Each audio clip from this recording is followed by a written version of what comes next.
افغان طالبان رجیم نے ایک بار پھر جنوبی وزیرستان کے علاقہ انگور اڈا میں سول آبادی پر بزدلانہ حملہ کر دیا۔ سیکیورٹی ذرائع کے مطابق افغان طالبان رجیم نے انگور اڈا سے ملحقہ سرحدی علاقوں میں شہری آبادی پر گولہ باری کی۔ افغانستان سے فائر مارٹر گولہ انگور اڈا کے مقامی شہریوں کریم خان اور رحمت اللہ کے گھر پر لگا۔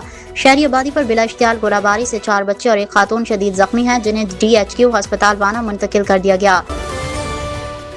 سندھ کے تعلیمی بورڈز میں بھاری رقم کے عوض ہزاروں طلبہ کے نتائج تبدیل کیے گئے۔ اینٹی کرپشن نے تحقیقات کا دائرہ وسیع کر دیا۔ میرپور خاص تعلیمی بورڈ میں میگا کرپشن اور ریکارڈ میں ہیرا پھیری کے معاملے پر تحقیقات کرنے والے اینٹی کرپشن اسٹیبلشمنٹ میرپور خاص کی جانب سے تحقیقات کا دائرہ وسیع کر دیا گیا ہے۔ پاکستانی پاسپورٹ اور امیگریشن نظام سے متعلق اہم فیصلہ کیا گیا، جس سے شہریوں کو بروقت اور بہتر سہولیات میسر ہوں گی۔ Director general immigration and passport Muhammad Ali Randhawa کی زیر صدارت IT ٹیم کے ساتھ اہم میٹنگ اسلام آباد ہیڈ کوارٹر میں منعقد ہوئی۔ میٹنگ میں امیگریشن اور پاسپورٹ کے نظام کو جدید بنانے کے لیے بریفنگ دی گئی۔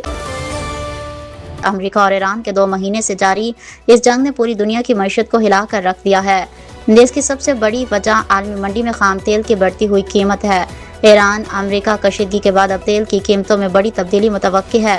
UAE کے حالیہ فیصلے کے بعد خام تیل کی قیمت $50 فی بیرل تک گر سکتی ہے۔